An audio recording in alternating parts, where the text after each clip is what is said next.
Willkommen zum Holy Home Podcast, der Eigenheim-Podcast für alle, die bauen, kaufen oder sanieren wollen. Mit Anna Niedermeier.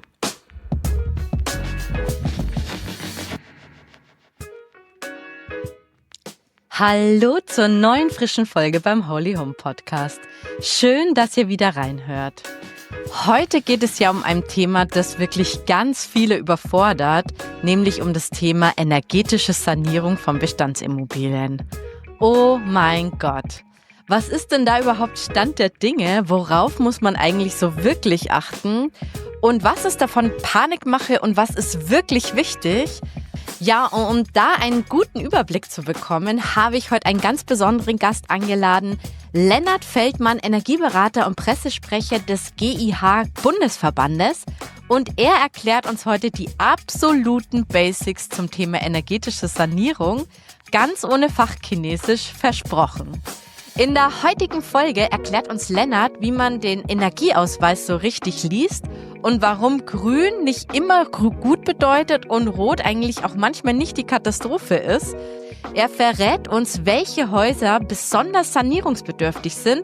Spoiler, Achtung bei 50er und 60er Jahre Bauten. Und wir sprechen über unterschiedliche Angebote von Energieberatern und vor allem über den individuellen Sanierungsfahrplan und wie euch ein Energieberater schon vor dem Kauf von teuren Überraschungen schützen kann. Ja, und natürlich gehen wir darauf ein, wie funktioniert es jetzt mit diesen ganzen Förderungen von BAFA, KfW oder dem Finanzamt. Und ganz zum Schluss verrät uns dann Lennart, wo wir jetzt regional unseren Energieberater finden und welches Siegel er unbedingt braucht, damit er überhaupt Förderungen beantragen darf. Also heute müssen wirklich alle die Ohren spitzen, die gerade Besichtigungen machen oder sich eben eine Immobilie zulegen wollen. Ja, also diese Folge ist wirklich ein super Überblick mit den Basics zu dem ganzen Thema Energieberatung. Also viel Spaß dabei und los geht's! Ich begrüße heute den Energieberater Lennart Feldmann. Schön, dass du dir Zeit nimmst. Sehr gerne, Anna. Vielen Dank, dass ich heute bei dir sein darf. Ja, ich freue mich total auf unsere Folge. Ich stelle dich mal ganz kurz vor. Lennart Feldmann ist Energieberater und auch der Pressesprecher vom GIH-Bundesverband. Und er hilft Menschen, also uns Laien, eben dabei, Immobilien energetisch total gut zu optimieren.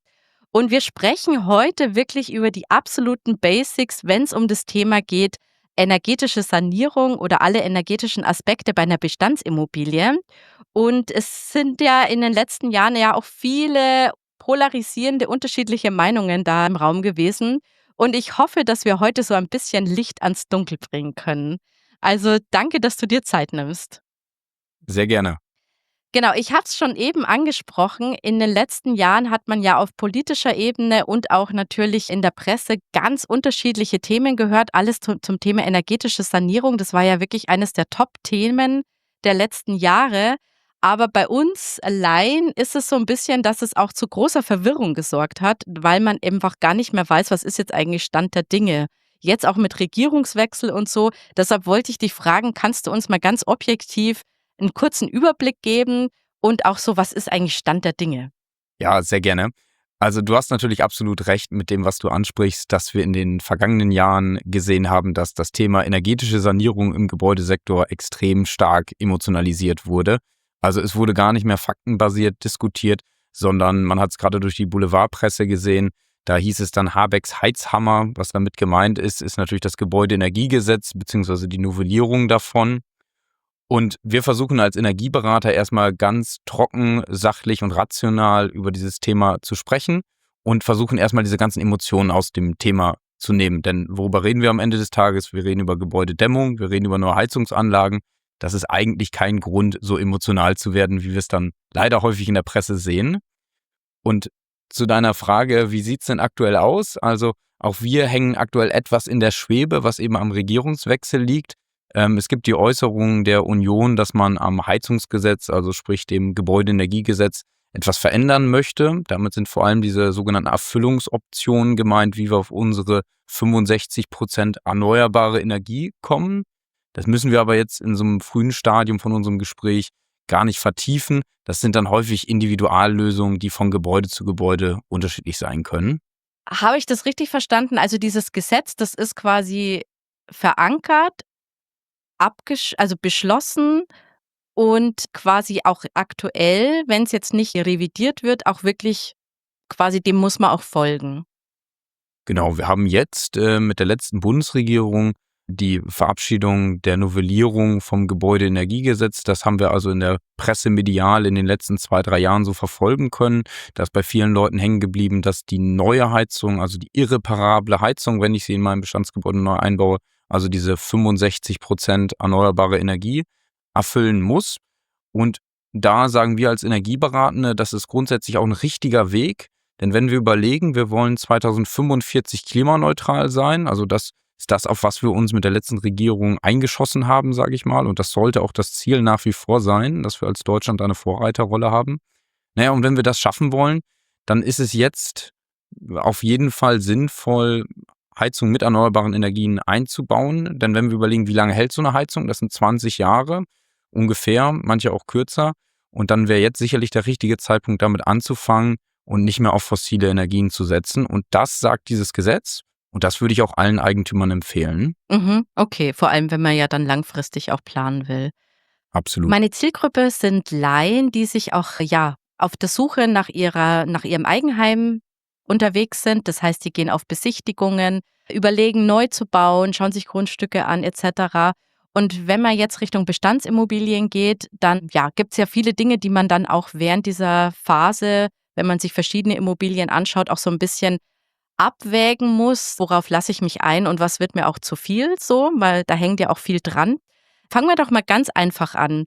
Es gibt ja diesen besagten Energieausweis und für alle, dass wir wirklich alle abholen und immer wissen, wir reden jetzt vom Gleichen. Kannst du uns mal kurz den Energieausweis erklären und worauf sollte man jetzt so achten? Ja, super gerne. Also beim Energieausweis ist es grundsätzlich so, wir kennen 2 unterschiedliche Arten von Energieausweis. Es gibt einmal den Verbrauchsausweis oder auch den verbrauchsbezogenen Ausweis genannt.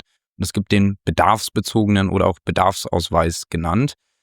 Und erstmal sprechen wir über den Verbrauchsausweis. Also so ein Verbrauchsausweis, das ist was relativ Einfaches, simpel, schnell erstellt für den Energieberater oder denjenigen, der das Dokument dann ausstellt. Und zwar nehme ich mir da die letzten 3 Verbräuche des Gebäudes, also den Heizölverbrauch oder den Erdgasverbrauch, und teile das dann also durch die Anzahl der Jahre und dann habe ich den jährlichen Verbrauch bezogen auf die Quadratmeter des Gebäudes.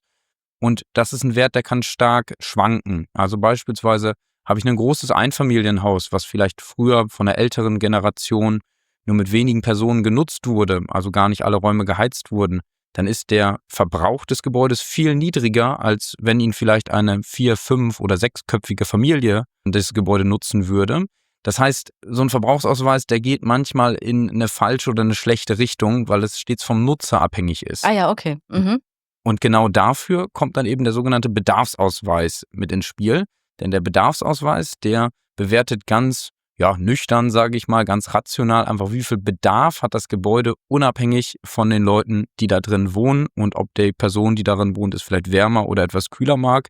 Das ist also abhängig von Normen und Richtlinien. Aber wir weisen Erwerber von Objekten immer darauf hin, der Bedarfsausweis, der kann so ein Gebäude auch etwas zu hoch einschätzen. Das heißt, das Gebäude sieht vielleicht etwas schlechter auf dem Papier aus, als es vielleicht in Wirklichkeit ist. Mhm. Also da sollte man sich immer einen Fachmann oder eine Fachfrau dazu holen, die sowas dann auch richtig bewerten kann. Okay. Und wenn ich jetzt auf eine Besichtigung gehe, werden mir da beide Ausweise dann vorgelegt oder muss ich quasi, wenn nur einer da ist, nach dem anderen fragen oder wie läuft das konkret ab? Das ist eine gute Frage, die bekommen wir tatsächlich auch fast tagtäglich. Und es ist so, für gewisse Gebäudetypen ist so ein Verbrauchsausweis rechtens, also der darf dafür ausgestellt werden. Das sind häufig neuere Gebäude. Und dann ist ein Bedarfsausweis nicht zwingend erforderlich. Also da gibt es immer nur einer von diesen Ausweisen liegt vor und derjenige, der diesen Ausweis erstellt, der weiß dann also, welcher Ausweis ist rechtskräftig, welcher ist gültig für das Gebäude. Und an diesem Ausweis muss ich mich dann auch zwangsläufig orientieren. Aber da sage ich nur Achtung, nur weil das Gebäude im Energieausweis super aussieht, heißt es nicht, dass es super sein muss. Und auch genau das Gegenteil, nur weil es im Energieausweis sehr schlecht aussieht, muss das Gebäude auch nicht zwangsläufig schlecht sein. Also da ist immer etwas Vorsicht geboten. Ah ja, okay. Aber da gehen wir gleich dann vielleicht auf die Häusertypen und so nochmal speziell ein. Generell gibt es ja aber auch Häuser, wo man ja auch keinen Energieausweis braucht, soweit ich das weiß. Zum Beispiel beim Denkmal, oder? Exakt, also Denkmal fliegt da etwas unterm Radar, sage ich mal, was die Energieausweise angeht. Also wir haben keine Energieausweispflicht für spezielle Formen vom Baudenkmal. Und da kann ich sowas dann als Erwerber auch nicht einfordern. Da muss ich mich dann also anderen Hilfsmitteln bedienen, um so ein Gebäude energetisch beurteilen zu können. Mhm, okay. Welcher Ausweis liegt mehr vor? Wahrscheinlich der Verbrauchsausweis? Der Verbrauchsausweis ist einfacher zu erstellen und deshalb, dadurch, dass er auch günstiger ist, häufig für Verkäufer eines Objekts einfach und schneller zu machen. Aber es hängt eben auch von den Randbedingungen des Gebäudes ab. Habe ich beispielsweise ein Gebäude, was vor 1977 gebaut wurde, also vor der ersten Wärmeschutzverordnung, so braucht das Gebäude verpflichtend einen Bedarfsausweis. Dann ist der Verbrauchsausweis nicht mehr gültig. Also das ist schon mal so ein guter Hinweis. Da gibt es aber auch viele Portale im Internet, wo ich schauen kann, für welches Objekt ist welcher Energieausweis Ah erforderlich. ja, okay. Und wenn ich jetzt so einen Energieausweis vor mir liegen habe, dass wir mal alle Hörer abholen, da stehen dann so Buchstaben drauf von A bis H, glaube ich, oder? Genau, Ja. und da ist es dann so, also du sprichst jetzt von der Skala der Energieeffizienz, die wir da sehen. Das muss gar nicht so kompliziert sein. Wir kennen das, wenn wir in den Elektrofachhandel gehen, wenn wir uns einen Kühlschrank oder einen Herd kaufen. Die haben alle diese Energieeffizienzskala und da ist dann also das Gebäude einmal eingewertet in diese Skala. Und die Werte, die hinter diesen Buchstaben stehen, das sind die sogenannten Kilowattstunden pro Quadratmeter und Jahr. Also wie ich anfangs schon sagte, das ist der Verbrauch oder der Bedarf des Gebäudes auf den Quadratmeter und aufs Jahr runtergebrochen, dass ich also einen Vergleichswert habe, mit dem ich arbeiten kann. Und da ist es dann so, gehe ich in den linken Bereich, also Richtung A, da ist mein Gebäude dann sehr energieeffizient. Gehe ich in den rechten Bereich, also in den roten Bereich, da habe ich dann F, G und H. Also dann ist mein Gebäude vielleicht jenseits der 250 Kilowattstunden pro Quadratmeter und Jahr.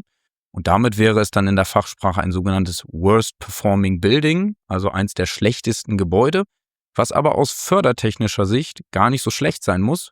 Denn wenn ich solche Häuser saniere, dann wird das teilweise auch besonders gut gefördert. Darüber sprechen wir aber später nochmal, wenn wir dann in die Details der Sanierung gehen, würde Ja, ich vorschlagen. genau, finde ich super. Und jetzt nur für mich, wenn ich jetzt so eine Besichtigung habe und ich habe vielleicht 2, 3 Häuser angeschaut und ich bin jetzt der Typ, der sagt: „Oh ne, Sanierung, sorry, da bin ich raus, das ist mir zu viel des Guten.“ Also, ich möchte nicht meine Lebenszeit mit Sanierungen verbringen. Gibt es ja auch. Wo sagst du, bei welchen Buchstaben ist so die Grenze, wo man sagt, da muss man jetzt nicht akut was machen? Also das sind natürlich unterschiedliche Bewertungsmaßstäbe, die wir da anlegen können. Ich gehe jetzt mal von der Bundesebene weg, gehe mal auf die ganz große europäische Ebene und da kennen wir die EU-Gebäuderichtlinie und die sagt also, ab wann wollen wir bei welcher Energieeffizienzklasse sein. Und da wird aktuell diskutiert, ob man zwischen 2030 und 2035 möchte, dass Bestandsgebäude bei einem D oder bei einem C im Energieausweis sind. Das wird gerade also noch diskutiert, wo man die Gebäude dann gerne hätte, sage ich jetzt mal so salopp. Das Ziel soll natürlich sein, 2045 alle Gebäude bei einem B oder einem A zu haben, also klimaneutralen Gebäuden auf dem Papier. Und wenn ich jetzt ein Gebäude kaufe, was ein C im Energieausweis hat und das Ganze ist auch gewissenhaft hergestellt und die Bausubstanz passt also zu dem Energieausweis, dann gehe ich davon aus, dass keine umfangreichen Sanierungsmaßnahmen aus energetischer Sicht zwangsläufig erforderlich sind. Aber auch hier, Achtung, ich muss das Gebäude natürlich instand halten. Das heißt, wenn vielleicht mein Gebäude aus Anfang der 2000er ist und ich habe einen C oder einen D im Energieausweis, dann werde ich in den nächsten 20 Jahren natürlich auch nochmal die Heizung austauschen müssen. Und dafür, das muss man natürlich einpreisen. Und da holt man sich am besten eine Fachfrau oder einen Fachmann dazu, der sowas dann auch einpreisen und bewerten kann. Mhm. Ja, da kommen wir dann auch noch mal gleich dazu, wie das genau dann im Prozess ist. Und jetzt mal so generell, wenn ich mir jetzt unterschiedliche, ja, Häuser und vielleicht auch Wohnungen, Eigentumswohnungen anschaue, gibt es so gewisse Sachen, wo man jetzt sagt, typische Baujahre oder Häusertypen, die eben wirklich stark davon betroffen sind, dass man sie energetisch sanieren muss? Da sehen wir auf dem Markt vor allem die Gebäude aus der Nachkriegszeit, also sprich alles, was so in den 50er, 60er Jahren dann gebaut wurde und Gebäude, die dann einen Sanierungsstau aufweisen. Also wir sehen häufig Gebäude aus den 50er, 60er Jahren, die vielleicht mal in den 70er, 80er Jahren renoviert wurden, teilweise instand gesetzt wurden. Aber diese Sanierungen sind jetzt auch schon über 40 Jahre her und da sehen wir einfach einen großen Sanierungsstau. Und wir müssen für unsere Kunden erstmal klar machen, hier geht es nicht rein um die energetische Sanierung, sondern es geht um Instandhaltungskosten. Wir nennen das gerne die Sowieso-Kosten, also die Kosten, die sowieso für die Gebäudeinstandsetzung aufgebracht werden müssen. Und dafür muss man die Leute erstmal sensibilisieren. Wir vergleichen das gerne mit dem Auto. Also beim Auto, da habe ich auch Wartungs- und Betriebskosten. Da ist jedem klar, wenn ich mit dem Auto 500.000 Kilometer gefahren bin, dann brauche ich neue Bremsen, dann brauche ich eine neue Kupplung und vielleicht auch einen Ölwechsel. Und genau das brauchen wir bei unseren Gebäuden auch. Dann brauchen wir nach 40 Jahren neue Fenster, nach 50, 60 Jahren ein neues Dach und auch nach 15 Jahren bis 20 Jahren brauche ich eine neue Heizung. Und das vergessen die Leute leider häufig, wenn man sich dann so ein Objekt anschaut. Aber interessanterweise hast du ja gesagt, dass also wenn man jetzt aber dann Richtung Vorkrieg geht, also ich sage jetzt mal 1920 oder vielleicht auch, oder vielleicht auch, was weiß ich, 1900, wie würdest du diese alten Gebäude dann beurteilen? Das kommt natürlich darauf an, was ich für Erwartungen an das Gebäude habe. Also hier würde ich ganz klar differenzieren, handelt es sich um denkmalgeschützte Objekte? Wenn ich ein Gebäude habe, was unter Denkmalschutz steht, dann habe ich natürlich ganz andere Anforderungen. Also solche Gebäude werden in der Regel nicht wärmegedämmt von außen, wie es beispielsweise dann bei ganz normalen Wohngebäuden der Fall wäre. Also wir haben ganz andere Maßstäbe, die wir ansetzen. Wenn es sich nicht um ein denkmalgeschütztes Objekt handelt, dann müssen diese Gebäude sehr wohl auch mit Nachkriegszeitgebäuden oder auch moderneren Gebäuden konkurrieren, was die Energieeffizienz angeht. Und auch hier gibt es natürlich einen riesen Sanierungsbedarf. Ganz wichtig da an der Stelle, nur weil ich eine dicke Außenwand habe, heißt das nicht zwangsläufig, dass ich einen guten Wärmeschutz habe. Und da werden also häufig Sachen durcheinander gebracht, wo man dann erstmal bauphysikalisch aufklären muss, was gut und was schlecht zu bewerten ist. Ah ja, okay. Also mal so grob festgehalten, also je älter die Häuser, umso mehr Handlungsbedarf, aber im Fokus, wo man wirklich genau gucken muss, also wo ist quasi die Häuser aus den 50er und 60er Jahren, wenn ich das mal so zusammenfassen kann. Genau, also wenn wir uns die Statistiken anschauen, was so der größte Wohnungsanteil ist an Wohnungen und auch Gebäuden, die wir in Deutschland haben, dann sind es tatsächlich noch die Wohnungseinheiten aus der Nachkriegszeit. Da gibt es den sogenannten DENA Gebäudereport. Die DENA, das ist die Deutsche Energieagentur und die bringt jedes Jahr einen Gebäudereport mit auf den Weg. Den gibt es kostenfrei, kann man sich den runterladen und da sieht man schöne Statistik. Vielleicht können wir das hier auch verlinken Ja, in dem Podcast, diese Statistik, aus welchen Baujahreszeiten die ganzen Gebäude und auch die dazugehörigen Wohnungseinheiten sind. Und da sehen wir eben, hier haben wir einen riesen Bedarf, weil diese Gebäude auch den höchsten Energiebedarf mit sich bringen. Also je älter mein Gebäude, desto höher ist natürlich der Energiebedarf. Und wir sehen so ab den 70er Jahren, ab der ersten Wärmeschutzverordnung, sinkt dann der Energiebedarf der Gebäude auf den Quadratmeter gesehen. Ah ja, okay. Und das lag natürlich an den Verordnungen und an den Regelwerken, die dann nach und nach auf den Weg gebracht wurden. Ja, okay. Super. Wenn ich jetzt ohne Fachwissen so eine Immobilie quasi anschaue und besichtige, wenn ich jetzt bei der Besichtigung bin, wo würdest du jetzt sagen, muss man besonders drauf schauen, dass man als Laie da schon so ein bisschen ein Gefühl dafür kriegt? Also klar, man hat sich den Energieausweis angeschaut, aber was würdest du jetzt als Energieberater bei einer Besichtigung anschauen?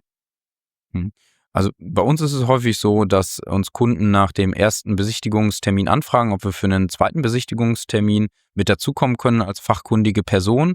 Und das kann ich den Leuten nur wärmstens ans Herz legen, dass man sich einen regionalen Energieberater, regionale Energieberaterin sucht, die einen dabei unterstützt. Das kann auch ein Sachverständiger sein, eine Architektin oder ein Ingenieur, je nachdem, auf welchen Fachbereich man dann einen Fokus legen möchte.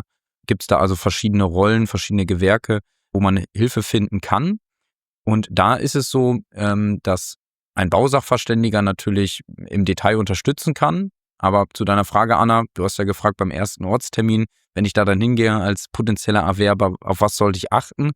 Und da gibt es tatsächlich dann also eine Vielzahl an Punkten, auf die man achten sollte. Man sollte natürlich einmal strukturiert durch das Gebäude gehen. Da fangen die meisten Leute im Keller an und kämpfen sich dann einmal durch Etage für Etage bis ins Dachgeschoss. Und man kann dann natürlich versuchen, als Laie die Hauptaugenmerke des Gebäudes zu beurteilen. Wir als Energieberater, wir versuchen, das Gebäude in 2 Faktoren aufzuteilen, so ganz grob. Es gibt einmal die Welt der Gebäudehülle. Dazu gehört also beim Keller angefangen die Kellerdecke, unsere Fassade, die Fenster, die Türen. Dann gehen wir weiter hoch zum Dach, vielleicht die oberste Geschossdecke oder das Dach. Also was stellt meine sogenannte thermische Hülle dar? Das heißt, welche Bauteile sind beheizt und wo habe ich vielleicht unbeheizte Bereiche wie im Keller oder oben auf dem Spitzboden, was wir häufig sehen. Das ist die eine Welt, und die andere Welt, das ist die Anlagentechnik oder auch der Wärmeerzeuger. Das heißt, wie wird die Wärme erzeugt im Gebäude, wie wird sie abgegeben? Habe ich eine Fußbodenheizung, habe ich Heizkörper? Wie wird die Warmwasserbereitung erstellt? Habe ich eine zentrale Warmwasserbereitung, vielleicht über die Heizung? Vielleicht habe ich dezentrale Warmwasserbereitung über die elektrischen Durchlauferhitzer oder über Kleinspeicher, die sich unter dem Tisch, unter den Waschbecken befinden. Also man merkt schon, das nur als kurze Aufführung, es kann relativ komplex werden. Wichtig ist natürlich erstmal als Eigentümer, passen für mich nicht als Eigentümer, als Erwerber, passen für mich die Randbedingungen. Also ist das Gebäude für mich interessant, einfach aufgrund der Lage, aufgrund des Preises oder vielleicht auch aufgrund anderen Faktoren.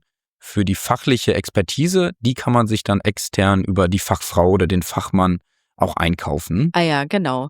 Und das wäre eben meine Frage gewesen, weil man also gerne ja dann auch, sage ich mal, ein Objekt ein, zwei, dreimal besichtigt und immer die Frage im Raum steht, den Energieberater, wann ist der quasi im Prozess dabei, schon vor dem Kauf oder nach dem Kauf? Was wäre denn deine Empfehlung? Also ich würde sagen, auf jeden Fall vor dem Kauf. Das sage ich nicht aus einem wirtschaftlichen Interesse, um Gottes Willen, sondern das sage ich, weil so eine Kaufentscheidung natürlich mit riesigen Kosten verbunden ist. Und wenn wir ehrlich sind, bei den meisten Leuten ist der Erwerb eines Einfamilienhauses oder generell einer Immobilie die größte Investition des Lebens. Und das sollte man sich gut überlegen, und da ist guter Rat dann auch gefragt. Und wir schlagen häufig die Hände über dem Kopf zusammen, weil wir sehen, dass Erwerber Immobilien kaufen, erwerben und uns erst im Nachhinein einschalten und wir dann feststellen, es gibt Sanierungskosten, die anfangs nicht eingepreist wurden, von teilweise mehreren 100.000 €. Und das löst natürlich extrem großen Frust, Angst aus. Wir hatten Eigentümer, die haben dann beim Ortstermin da schon geweint. Das lag dann natürlich daran, dass wir erst später dazu kamen, und deswegen da die Empfehlung an die Leute: So ein Sachverständiger, ein Ersttermin, der liegt kostentechnisch so zwischen 300 bis 700, 800 €, je nachdem, was man da tatsächlich bucht. Und das ist natürlich nur ein Bruchteil von den Kaufpreisen, die dort aufgerufen werden in der heutigen Zeit. Und lieber man investiert diese Kosten vorher, bevor man dann also die böse Überraschung bekommt und gesagt bekommt, die Sanierung der Außenabdichtung des Daches oder der Heizung kostet 50.000 € aufwärts. Das sind dann Kosten, die möchte man natürlich früher einpreisen und muss die natürlich auch mitfinanzieren. Ja, das stimmt.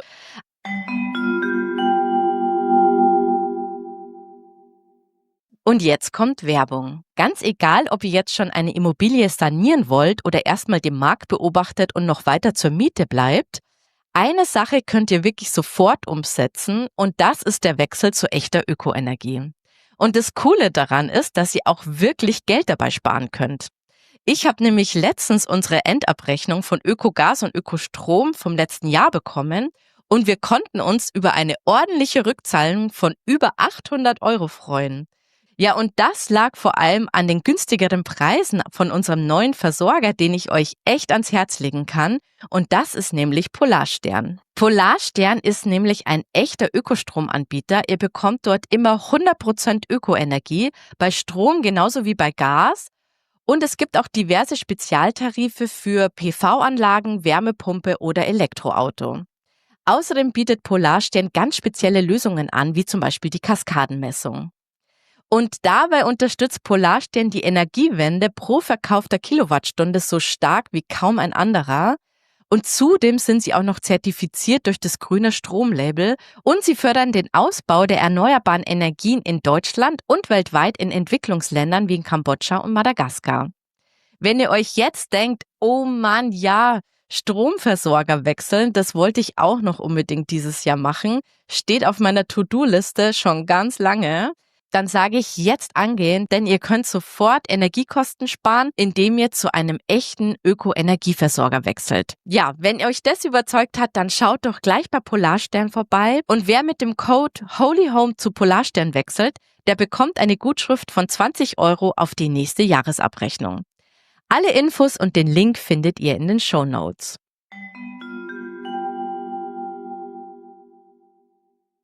Du hast es schon angesprochen, also je mehr ich mich quasi auf eine Immobilie fokussiere, also wenn ich sage, okay, ich schaue mir jetzt 10 an und dann sage ich, okay, die 2 und irgendwie kreise ich es ein und sage, okay, das ist jetzt wirklich mein absoluter Favorit, dann nehme ich dann quasi einen Energieberater mit.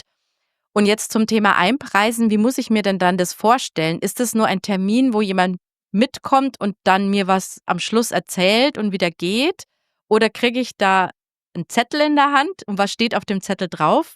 Und steht da auch eine konkrete Zahl, also die Sanierung, um das in Energieklasse A hinzubekommen, kostet dich 100.000 Euro?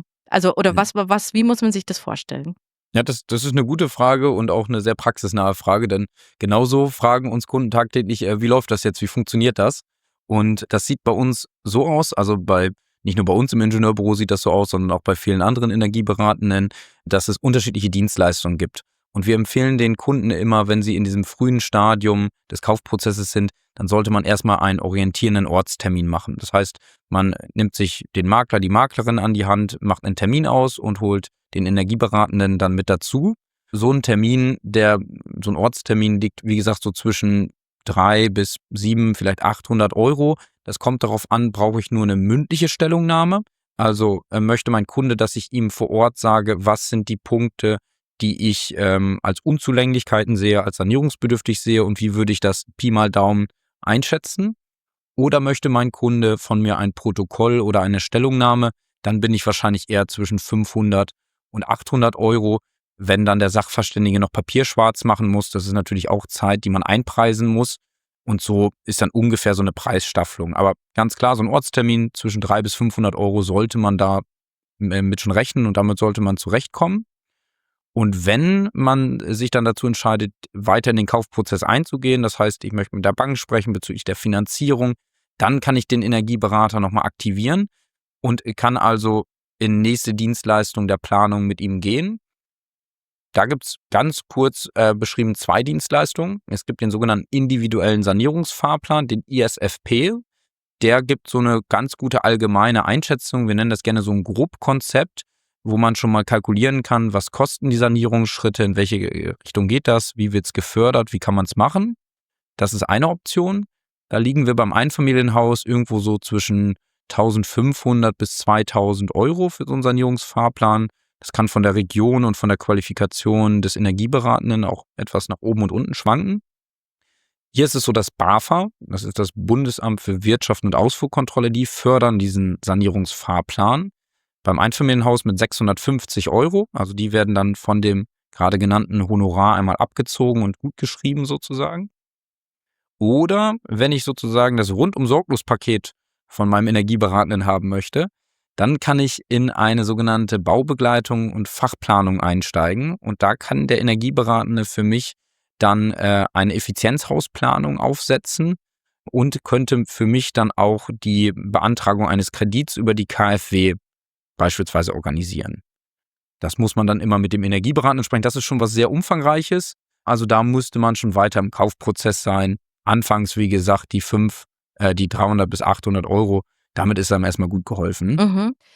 Und wenn ich aber dann den Kaufpreis verhandeln will, weil also mal angenommen, da ist einiges zu tun und ich möchte jetzt dann wissen, ist der Preis irgendwie fair und was kommt da auf mich zu, auch Richtung Finanzierung, dann möchte ich ja auch, bevor ich zum Notar gehe, ja wissen, habe ich jetzt den fairen Preis? Und da bräuchte ich ja eigentlich schon diesen Fahrplan, oder? Diesen individuellen Fahrplan. Individuellen Ja, Sanierungsfahrplan. genau. Genau, also das kann schon hilfreich sein. Ganz wichtig, da muss man natürlich mit den aktuellen Eigentümern drüber sprechen, ob der Erwerber diesen Vorschuss sozusagen in das Gebäude tätigt und einen Sanierungsfahrplan beauftragt. Da muss man da auch mit dem Eigentümer absprechen, weil wir die Zustimmung des Eigentümers brauchen. Also das kann der Erwerber nicht einfach so entscheiden. Es gibt aber andere Beratungsinstrumente, die dem Erwerber auch helfen können. Also Energieberater haben immer die Option, Konzepte auch jenseits des Sanierungsfahrplans aufzustellen, beispielsweise Schriftstücke oder andere Konzepte, wo Sanierungskosten in Form von Excel-Tabellen aufgelistet werden mit den dazugehörigen Fördermitteln und natürlich auch den Einsparpotenzialen. Denn am Ende geht es natürlich auch immer darum, die Betriebskosten oder die zukünftig zu erwartenden Betriebskosten miteinander zu vergleichen. Das heißt, wie weit möchte ich mein Gebäude in den grünen Bereich rein sanieren sozusagen und welche Betriebskosten habe ich zukünftig zu erwarten. Okay, aber wenn ich jetzt in der Verhandlung bin, dann will ich ja wissen, stehen da jetzt 50.000 € auf dem Zettel oder sind es 100.000? Weil das ist ja Mhm. dementsprechend möchte ich ja auch weniger zahlen. Gibt es dann vom Energieberater so eine Art Zettel, mit dem ich zum Eigentümer gehen kann und sagen kann: „Schauen Sie mal hier Sachverständiger XY, Energieberater mit 7 Siegeln, hat gesagt, da kommen auf mich 100.000 € zu.“ Gibt es Mhm, sowas? genau das sowas sollte jeder Energieberatende anbieten und da gehen wir immer auf die Kundenwünsche ein. Ah Also, ja, okay. genauso wir sagen, genauso wie jedes Objekt individuell ist auch jeder Kunde individuell. Und für den einen ist der individuelle Sanierungsfahrplan das richtige Instrument. Da sagen wir, das passt super, um das Aufgabenspektrum abzudecken. Bei anderen Kunden ist es vielleicht die kurze gutachterliche Stellungnahme, auf der man als Einseiter vielleicht kurz sagt: „Was habe ich gesehen? Wie bewerte ich das Ganze?“ als grobe Kostenkalkulation. Aber ganz klar, um deine Frage dazu beantworten, wenn wir eine Bank im Spiel haben, die wollen dann natürlich schon was haben, was Handfestes haben und da muss dann schon eine Kalkulation hinterstehen, wo auch Quadratmeter berücksichtigt werden. Das ist dann schon was etwas Detaillierteres. Das bekommt man dann sicherlich nicht für 300 € vom Ah Sachverständigen. ja, okay. Das hängt wahrscheinlich auch so ein bisschen vom Objekt ab, wie viel überhaupt zu tun ist. Also, wenn ich jetzt schon eine gute Energieklasse habe, dann brauche ich das wahrscheinlich gar nicht. Aber wenn ich bei H bin oder G oder was da im anderen Spektrumende ist und da ist wirklich, viel zu tun und ich habe jetzt auch nicht so den Druck, dass ich das Gefühl habe, 3 andere schnappen mir das gleich morgen dann weg, wenn ich jetzt da quasi noch mal 'n Schritt weitergehe, dann könnte man quasi diesen Fahrplan machen und mit dem dann in die Verhandlung gehen. Exakt. Okay. Also, da noch Mhm. ein Punkt zu. Was natürlich auch ein Vorteil für Erwerber sein kann, ist wir nennen das gerne die Vision des Gebäudes. Denn wir merken es gerade im Einfamilienhausbereich, wenn Gebäude veräußert werden, dann ist den Leuten nicht nur der wirtschaftliche Gedanke wichtig, dass also mein Objekt zum höchstmöglichen Preis veräußert wird, sondern häufig sind ja auch Emotionen da im Spiel, was die Verkäuferseite angeht. Und natürlich ist so eine energetische Sanierung eine Investition in die Zukunft für das Gebäude und gleichzeitig auch eine Vision, wo man den aktuellen Eigentümern aufzeigen kann, es geht weiter mit dem Objekt und wir bringen das Objekt dann in die neue Generation. Und wir haben festgestellt, also dass das ein Verkaufsargument sein kann und dass Eigentümer, also Erwerber, sich damit dann auch einen Vorteil verschaffen gegenüber anderen Erwerbern, wenn es so eine Vision gibt, wie man das Gebäude in die Zukunft führt und nicht sagt, ich möchte das Gebäude abreißen und einen Neubau Ah ja, hinsetzen. okay. Mhm. Ja, okay. Ja, da war jetzt schon ganz viel dabei. Total spannend. Ich bohre jetzt mal so ein bisschen noch mal in diese Sanierungskosten rein, weil das ist ja auch wirklich so die Blackbox für uns Laien, wo man jetzt auch nicht weiß, ja, was ist jetzt da die Wahrheit? Und man hört ja, je tiefer man einsteigt, umso mehr unterschiedliche Meinungen gibt es ja dann auch. Jetzt mal so von top down. Gibt es so Faustformeln? Also, ich komme zu Faustformeln aus dem Grund, ich habe hier aus'm Umfeld Handwerker, schlagen mit mir immer so Raum: „Ja, da kaufst du die Wohnung für 2.000 den Quadratmeter und sanierst noch mal für 1.000 € den Quadratmeter drauf und dann kannst du die gut vermieten“, bla bla bla so. Also, da wird immer so mit so Faustformeln so rumgeschlagen.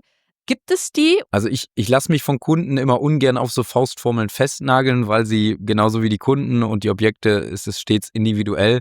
Aber um dir hier eine kurze, knackige Antwort zu geben, die Sanierungskosten, wenn ich ein sogenanntes Worst Performing Building habe, also wir stellen uns vor, Gebäude aus Anfang der 70er, vielleicht auch noch aus den 60ern. Ich habe ein Gebäude, irgendwas zwischen 100 und 150 Quadratmetern und ich habe einen riesen Sanierungsstau. Ich habe eine alte Ölheizung drin, ich habe eine Einfachverglasung drin, das Dach ist nicht gedämmt, ich muss eigentlich alles machen an dem Gebäude. Dann muss ich sicherlich 1.500 bis 2.000 € den Quadratmeter sanieren, um das Gebäude auf einen guten Standard zu bekommen. Ich muss aber auch fairerweise dazu sagen, das ist dann ein Neubaustandard. Also wir wären dann im Effizienzhaus 55, im Effizienzhaus 70 Standardbereich, wenn ich es richtig anstelle. Und sowas wird dann von der KfW auch mit Tilgungszuschüssen von bis zu 30 oder 35% sogar bezuschusst. Das heißt also, ich würde um den Daumen gepeilt 30% meiner Investition da geschenkt bekommen, in Anführungsstrichen. Mhm. Aber da gibt es also wirklich diese Quadratmeter Sanierungskosten, weil ich mir immer gedacht habe, das kann man doch nicht so, machen. Aber okay, aber ich war schon in Klammern gesetzt, weil es natürlich mit vielen unterschiedlichen Themen dann immer zusammenhängt. Wenn wir in die Beratung gehen, dann machen wir das natürlich immer objektspezifisch, sodass wir uns dann die Gebäude im Detail anschauen. Und dann gibt es natürlich keinen Wert, der grob über den Daumen gepeilt ist, sondern dann nimmt man sich ganz rational die einzelnen Bauteile, die einzelnen Komponenten, setzt sich mit den Kunden zusammen und überlegt dann, was soll gemacht werden, was gibt das Budget her und wohin kommen wir damit. Und das zeigen wir dann den Kunden auf. Da ist übrigens auch der individuelle Sanierungsfahrplan wieder ein gutes Beratungsinstrument, weil man eben schauen kann, dass ich in den Sanierungsfahrplan das packe, was sind die Must-Haves meiner Eigentümer, meiner Erwerber und was ist nice to have. Also beispielsweise, wenn ich das Dach saniere, dann kann ich sagen, PV-Anlage ist nice to have, die könnte ich auch in 5 Jahren nochmal nachrüsten. Wobei es natürlich sinnvoll wäre, das jetzt zu machen. Aber wenn das Budget diese 15.000 Euro extra vielleicht nicht hergibt, dann stelle ich es vielleicht hinten an. Okay. Und wenn wir jetzt mal so alle Maßnahmen, die möglich sind, von Kopf bis Fuß, hätte ich fast gesagt, also von Dach bis Keller, gibt es da auch welche, wo man sagt, wenn man das so ein bisschen ranken will, was bringt eigentlich am meisten vom Preis-Leistungs-Verhältnis? Ist es eher so die Dachdämmung oder sind es die Fenster oder ist es eine neue Heizung, Wärmepumpe, pipapo? Gibt es da so Sachen, wo man sagen kann, also wenn man das eine angeht, dann schafft man schon viel insgesamt von der prozentualen Anteil? Also da müssen wir immer ein bisschen differenzieren. Ich muss da leider als Bauingenieur und Bauphysiker manchmal ein bisschen ausweichen, Ja. weil das natürlich immer auf das Gebäude und auch auf die Eigentümer drauf ankommt. Ja. Wenn man mich fragen würde, was hat aus Sicht der Primärenergie, die Primärenergie, das ist das, was im Energieausweis der untere Pfeil auf dieser Skala anzeigt, ganz kurz erklärt. Wir unterscheiden zwischen Endenergie, also das, was das Gebäude an tatsächlichem Bedarf hat, und dann wird das multipliziert mit einem Primärenergiefaktor. Der ist bei Öl und Gas und Kohle ist ja also schlecht, macht das Gebäude also schlechter, es rückt weiter in diesen rechten roten Bereich sozusagen rein.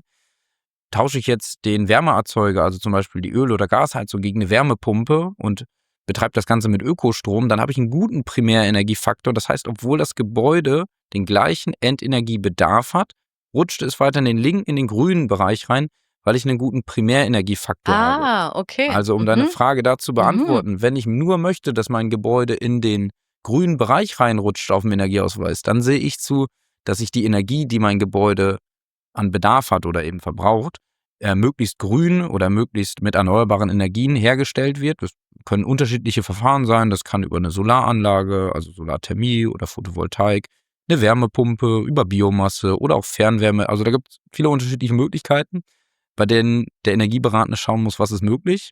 Diesen Hebel gibt es. Ich kann aber auch andersrum hingehen und kann sagen, ich versuche erstmal die Wärmeverluste meines Gebäudes, also den Energiebedarf meines Gebäudes so gering zu machen wie möglich. Da gehe ich dann also an die Gebäudehülle, da habe ich einen großen Hebel mit der Fassade, wenn die nicht gedämmt ist. Wenn ich alte Fenster habe, dann habe ich da auch 20 bis teilweise 30% Energieverluste, die ich da reduzieren kann. Gleiches gilt fürs Dach, je nachdem wie groß das ist. Also da habe ich sehr große Hebel.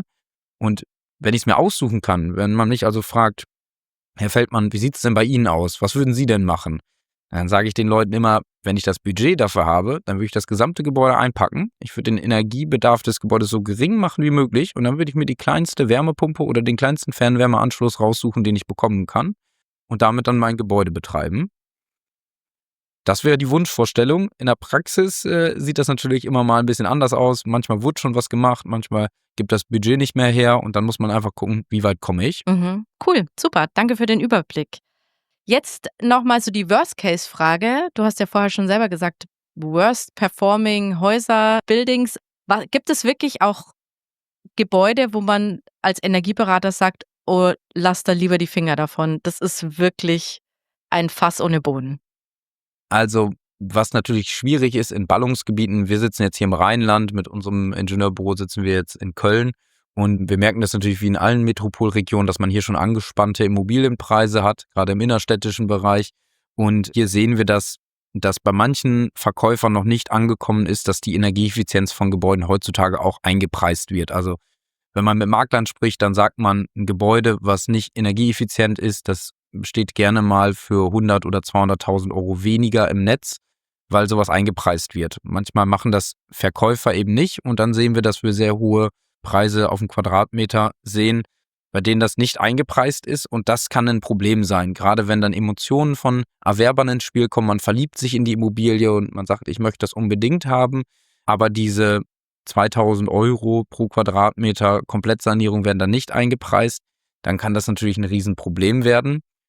Und dafür müssen wir Eigentümer sensibilisieren. Wenn das eingepreist wird und mitfinanziert werden kann oder vielleicht sogar aus Eigenkapital finanziert werden kann, gar kein Problem. Aber wenn das vergessen wird, dann ist da häufig das Geschrei am Ende des Tages groß. Und da muss man also schauen, wo hat das Gebäude möglicherweise diesen sogenannten Sanierungsstau, wo drückt der Schuh? Und da muss man sich Bauteil für Bauteil wirklich anschauen. Mhm. Okay, ich verstehe. Gut, also die Emotion ist immer so das Schwierige bei der ganzen Geschichte. Genau, wir müssen versuchen, die Emotionen rauszunehmen Ja. und das Ganze einfach mit Sachverstand, rational und ganz trocken zu beurteilen. Ganz wichtig dabei, wir reden hier heute viel über Energieeffizienz und den verschiedenen Energiebedarf, den wir haben, über erneuerbare Energien. Das Thema ist auch sehr wichtig und wir schreiben uns das natürlich als Energieberater ganz oben mit auf die Flagge. Aber wir dürfen nicht vergessen, wir müssen die Gebäude auch grundsätzlich instand halten. Und wie schon anfangs gesagt, das wird häufig gerne mal vergessen. Also man sollte sich auch beraten lassen, was hat das Gebäude noch für Schwachstellen, außer vielleicht die alte Heizung oder außer die alten Fenster.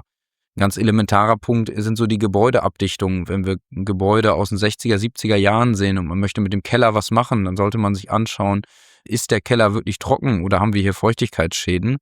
Und wenn wir jetzt daran denken, Anna, du hast gerade die denkmalgeschützten Objekte angesprochen.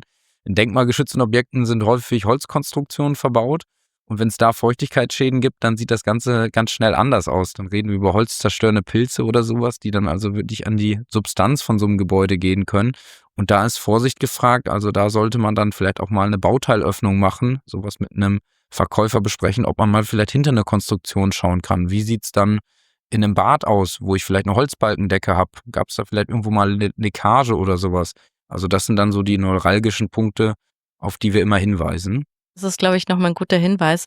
Vor allem so wenn es auch Richtung Fachwerk oder so geht, also wo man dann so tragende Elemente aus Holz hat.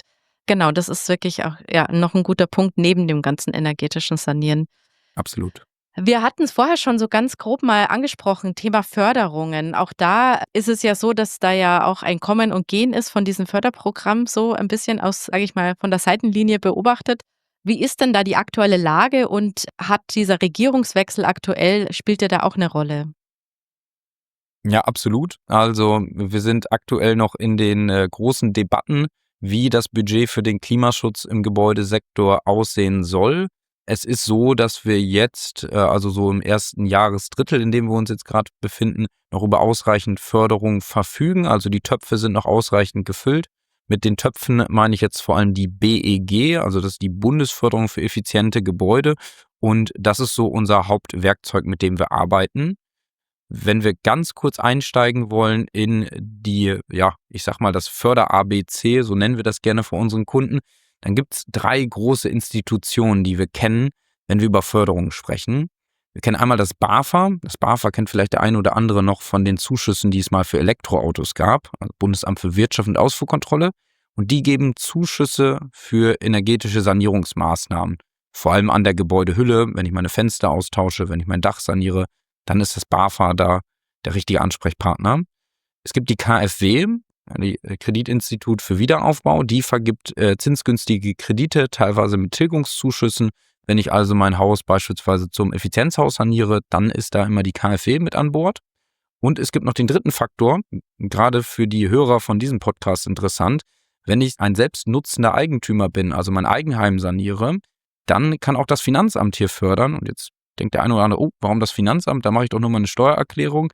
Ja, aber hier ist es so, es gibt den Paragraphen 35c vom Einkommensteuergesetzbuch und der sagt, dass ich energetische Sanierungsmaßnahmen beim Einfamilienhaus mit Kosten bis zu 200.000 Euro von der Steuer absetzen kann mit insgesamt 20%. Das heißt, ich mache im ersten Jahr setze ich 7% ab, dann nochmal 7 und im dritten Jahr nochmal 6%, macht in Summe dann 20% Abschreibung. Also kann ich mir so auch 40.000 Euro von meiner Steuer wiederholen. Ach, Das ist cool. also sicherlich auch ein guter Tipp. Da also einfach mal den Energieberatenden mit ansprechen, der kann einen dann bei den entsprechenden Formularen auch unterstützen. Ja, okay, super. Ich persönlich habe ja die Denkmal-AFA, deshalb dachte ich jetzt, in die Richtung geht's, aber es ist ja fast sehr, sehr ähnlich. Aber das habe ich mir nämlich immer gefragt, darf ich die kombinieren? Also darf ich quasi gleichzeitig mir was von der BAFA holen und von der KfW und noch vom Finanzamt? Da muss ich dir mit einem schwammigen Jein antworten. Und zwar kommt es drauf an. Okay. Was für Maßnahmen ich plane. Also eine Kombination beispielsweise aus dem BAFA-Zuschuss für die Gebäudehülle und einer KfW-Heizungsförderung ist durchaus möglich. Also Okay. diese Förderungen dürfen sich nur nicht kumulieren sozusagen. Also das ist ausgeschlossen, dass ich eine Doppelförderung bekomme. Das geht nicht. Aber ich kann beispielsweise die Maßnahmen durch unterschiedliche Förderinstitutionen fördern lassen, wenn ich sie getrennt voneinander behandle. Ah ja, okay. Das Das heißt, ist ich kann mir möglich. das Fenster, wenn man es jetzt mal runterbricht, nicht zweimal fördern lassen, sondern ich kann quasi nur die Gewerke auseinanderdividieren und dann kann ich sie mir jeweils von unterschiedlichen Institutionen fördern lassen. Exakt, Mhm. außer Okay. der vorsichtigen Ausnahme, es kommt auf die Region an, in der ich mich Aha. befinde. Ich würde immer empfehlen, in meiner Kommune, in der Stadt, in der ich mich gerade befinde, mal zu schauen, gibt es da vielleicht aktuell was? Also ich kann jetzt zum Beispiel für Köln sprechen, wo ich mich gerade befinde. Und hier hatte der Haushalt der Stadt Köln ein neues Förderprogramm aufgelegt, von dem man wahrscheinlich ab dem nächsten Monat Gebrauch machen kann. Und die geben 10% extra zu diesem BEG, der Bundesförderung für effiziente Gebäude, geben die dazu. Das ist von Stadt zu Stadt unterschiedlich. Je nachdem, welche Ambitionen die Städte und Kommunen da haben, wird sowas dann auch gerne mal ordentlich gefördert, um dann den Klimaschutz im Gebäudesektor in der Kommune anzukurbeln. Das sind doch schon mal ganz gute Tipps und vor allem auch mal so ein bisschen, also man kann da auch schlau kombinieren, aber wahrscheinlich braucht man dann wirklich den Profi, den Energieberater, der einen da auch so ein bisschen durchlotst, weil gefühlt ist es ja für Laien auch ein echter Dschungel, wenn man sich da mal reinstürzt in das ganze Thema. Da komme ich fast zu meiner letzten Frage: Wie komme ich denn zu einem Energieberater? Ich habe jetzt zum Beispiel ein Haus besichtigt, ich sage jetzt mal ein Reihenhaus bei mir in Fürth und denke mir, jetzt hätte ich ganz gern beim zweiten Termin Energieberater. Du sitzt leider in Köln, ich kenne sonst keinen. Meine Freunde wohnen alle noch in der Wohnung, haben auch keinen, in Familien ist auch keiner. Was mache ich 'n jetzt? Also da gibt es grundsätzlich mehrere Vorgehensweisen. Ich würde jetzt mal hier 2 darstellen. Die erste Vorgehensweise, die ich habe, ist über die Seite der dena und diese Seite hat den kurzen, knackigen Namen EEE. Also das ist die Triple-E-Liste gerne genannt. Das steht für Energieeffizienzexperten. Das ist so ein hellblaues Siegel und wenn die Expertin oder der Experte dieses Siegel hat, dann weiß ich, dass die Person zertifiziert ist für Förderprogramme vom Bund. Das ist also sozusagen der Ritterschlag für Energieberatende. Dieses Siegel sollte immer vorhanden sein, sonst könnte der Energieberatende keine Fördermittel beantragen. Also hier kann ich dann einfach gehen über die EEE-Liste der dena, der Deutschen Energieagentur. Hier gebe ich die Postleitzahl ein des Objektes, was ich mir anschauen möchte, was ich erwerben möchte. Und da finde ich dann möglicherweise einen passenden Energieberatenden. Die zweite Alternative, das ist dann schon etwas detaillierter, sage ich mal, ist, dass man über die Seite des GIH geht. Der GIH, das ist eine Interessenvertretung für Energieberatende, also wie die Ingenieurkammer für Ingenieure oder die Architektenkammer für Architekten. So gibt es den GIH für Gebäudeenergieberatende. Und hier finde ich auf der Website gih.de eine Suchfunktion auch über die Postleitzahl. Und da kann ich dann also schauen, wie weit sind die Energieberatenden von meinem Objekt entfernt. Und vor allem, ich kann mir die Fachrichtung der Energieberatenden anzeigen lassen. Das heißt, habe ich beispielsweise ein schlechtes Gefühl mit der Heizungsanlage oder mit den Heizkörpern, dann kann ich schauen, finde ich vielleicht einen Schornsteinfeger, der zusätzlich Energieberater ist, oder einen TGA-Planer, also TGA, technische Gebäudeausrüstung, einen Planer aus dem Bereich oder vielleicht einen ehemaligen Installateur, der besonders Ahnung von den Heizungen hat und zusätzlich Energieberater ist. Oder ich kann sagen, habe ich vielleicht Probleme mit der Gebäudehülle? Ist was beim Dach nicht richtig? Dann finde ich vielleicht einen Dachdecker oder Zimmermannsmeister, der zusätzlich Energieberater ist. Oder vielleicht den Bauingenieur oder den Architekten. Und so kann ich ein bisschen steuern, welche Expertise der Energieberater vor allem mitbringen muss und kann schon etwas gezielter anfragen. Und das kann ich dann über gih.de schon ganz gut einspielen. Letzter Punkt dazu. Es ist natürlich auch super, wenn ich einen Energieberater habe, der bei mir im Dorf oder in der Stadt sitzt. Also das ist mir persönlich immer wichtig, wenn ich mit Dienstleistern zusammenarbeite, versuche ich das irgendwie regional zu machen, denn ich rede gerne auch nochmal persönlich mit den Leuten. Und das ist sicherlich auch sinnvoll, da jetzt kein überregionales Büro zu nehmen, sondern vielleicht dann wirklich den Energieberatenden, der auch bei mir in der Nähe sitzt, den ich mal anrufen kann und fragen kann, kannst du mal nächste Woche vorbeikommen? Ich habe hier ein paar Punkte, über die müssen wir sprechen. Und dann bekommt man das sicherlich auch hin. Ah ja, okay, super. Da waren jetzt schon wichtige Punkte dabei. Also die ganzen Links, die packe ich in die Shownotes, weil dann kann man da idealerweise dann sich gleich mal die Webseiten anschauen. Und zum Verständnis nochmal, also aus unterschiedlichen Disziplinen kann man zum Energieberater werden. Also man kann aus dem Handwerk quasi sich zusätzlich qualifizieren. Man kann Bauingenieur sein und dann noch eine Ausbildung machen, Architekt. Wie? Genau, Ja, okay. ist richtig. Also da gibt es verschiedene grundsätzliche Qualifikationen, die man benötigt. Das ist zum Beispiel ein Handwerksmeister oder ein Ingenieur- oder Architekturstudium. Und die Energieberatung ist immer eine Zusatzausbildung, die dann folgt. Da gibt es also verschiedenste Institutionen, die dann dazu ausbilden. Aber man benötigt eben die Grundqualifikation, dass man also auch genug Erfahrungswerte vom Bau, sage ich mal, mitbringt. Und diese Zusatzausbildung ist dann dafür da, das ganze Thema der Energieeffizienz, aber auch Themen wie Förderung oder gesetzliche Rahmenbedingungen damit reinzubringen. Okay, cool. Verstanden. Und dann brauche ich noch dieses eine Siegel, damit der quasi auch die bundesweiten. Triple E, ein Aha. Energieeffizienzexperte sollte es sein. Okay. Dreimal E. Dreimal E. Und dann weiß ich, okay, der oder die darf entsprechende Förderprogramme beantragen. Okay, super. Das ist doch schon mal eine kleine Checkliste. Das ist doch wunderbar. Also dann weiß ich auf alle Fälle, wenn ich dann quasi einen beauftragen will, wo ich den finde, dann lade ich den ein und über die Produkte im Prozess haben wir ja schon alles gesprochen. Das ist total cool. Super. Gut, dann kommen wir jetzt mal zum Abschluss. Wir haben jetzt wirklich ganz viel gelernt und der Kopf raucht ja schon bei mir auf alle Fälle. Könntest du vielleicht nochmal den Hörern und Hörerinnen so 3 Tipps zum Schluss geben, wenn sie jetzt auf die nächste Besichtigung gehen? Ja, worauf sollten sie denn achten? Sehr gerne. Also natürlich, ich als Experte muss das an der Stelle sagen, als mein Punkt 1, Expertinnen oder Experten unbedingt hinzuziehen, so Investitionen, das machen viele Leute einmal im Leben und dann sollte man sich nicht von den Kosten von vielleicht 500 € scheuen und da sich einfach eine zweite oder dritte Meinung einfach einholen. Das immer anfangs machen, dann habe ich schon mal eine Fachfrau oder einen Fachmann an meiner Seite. Als Punkt 2 würde ich allen Erwerbern mit den Tipp geben, diesen Aufwand nicht zu unterschätzen.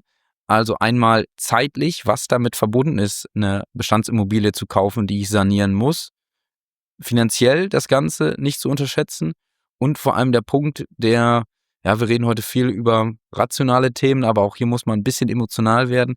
Persönlich emotional nicht unterschätzen, was so eine Baustelle schon mit einem machen kann. Wir haben viele Erwerber, viele Kunden, die sagen uns, wir haben jetzt die Mietswohnung gekündigt und wollen in 3 Monaten ins neue Objekt einziehen und wir haben die Planung noch nicht abgeschlossen und wir empfehlen niemanden, auf eine Baustelle einzuziehen. Das ist sicherlich nicht gut für die Gesundheit und wahrscheinlich auch nicht für die Beziehung. Also das bei aller Rationalität, Professionalität, bitte das berücksichtigen. Das geht heutzutage leider nicht alles so schnell, wie man sich das wünscht.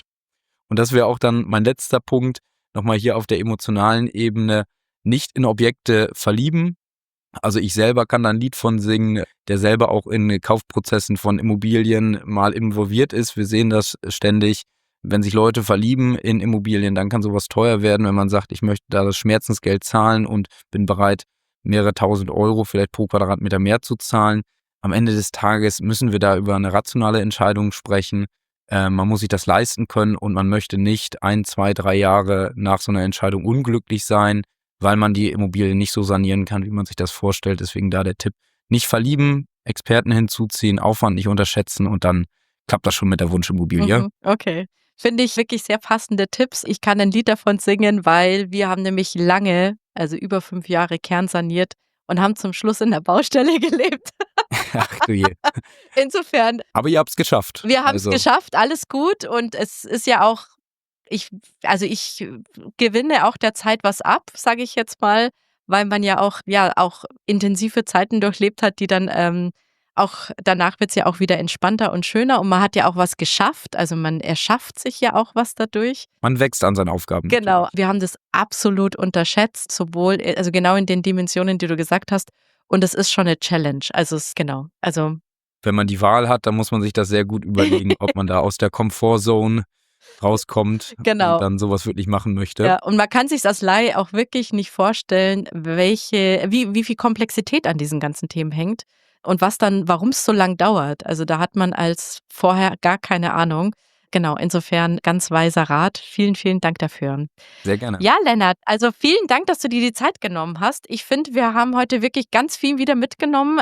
es ist ja wirklich ein großes Thema und in der Presse, also mir schwirrte dann schon langsam dann irgendwann der Kopf, weil man eben auch so sehr polarisierende Meinungen auch gehört hat und dann gar nicht mehr wusste, was ist jetzt eigentlich wirklich Stand der Dinge. Deshalb danke, dass du da so objektiv uns wirklich so einen guten Überblick gegeben hast und da wirklich auch so schön nochmal alles so eingeordnet hast, die ganzen Fakten. Also ich habe ganz, ganz viel gelernt und ich hoffe, meine Hörer und Hörerinnen auch. Und deshalb vielen Dank, dass du dir Zeit genommen hast. Ja, Anna, mir hat's riesig Spaß gemacht. Also vielen Dank für die Aufzeichnung hier. Ich hoffe, ich konnte ein bisschen Licht ins Dunkle bringen. Und Definitiv. ich würde mich natürlich freuen darüber, wenn die Hörerinnen und Hörer hier sich dann zukünftig auch zu Beginn ihres Kaufprozesses Energieberatende suchen und dann hoffentlich positiv überrascht sind, überzeugt sind von den Energieberatenden und dann erfolgreiche Sanierungen hinter sich bringen. Genau, perfekt, super. Und die ganzen Infos und Links, die du heute genannt hast und auch von deinem Ingenieurbüro, die setze ich alle in die Shownotes, sodass die Hörer dann wirklich auch gleich die richtigen Infos dann haben. Perfekt. Also, dann wünsche ich dir einen wunderschönen Tag. Vielen Dank dir. Macht's gut. Bis Ciao, dann. ciao. Tschüss. Sodala, das war das Interview mit dem Energieberater Lennart Feldmann. Was für ein schönes Gespräch. Ich finde, Lennart hat es geschafft, so einen wirklich guten Überblick zu geben und das auch wirklich in der Sprache, die man total gut nachvollziehen kann. Ich hatte ja so ein bisschen Angst, dass das Thema total kompliziert wird, aber ich finde, ich konnte ihm jetzt persönlich ganz gut folgen. Ich hoffe, ihr auch. Ja, wie geht's hier jetzt im Podcast weiter? Nächste Folge geht es weiter in der Staffel zum Thema Bestandsimmobilien und ich habe die Baubiologin Esther Kahl zu Gast, die uns in das ganze Thema Schadstoffe einführt und uns da einen Überblick gibt. Also freut euch schon auf die nächste Folge. Ja, und wenn ihr jetzt noch Freunde und Bekannte habt, die auch überlegen, ein Eigenheim zu kaufen oder eine Immobilie anschauen und ihr denkt, so diese Folge zum Thema energetische Sanierung könnte die wirklich inspirieren, dann teilt doch unbedingt diese Folge mit ihnen. Also, dann bis zum nächsten Mal. Ich freue mich auf euch. Bis dann. Ciao.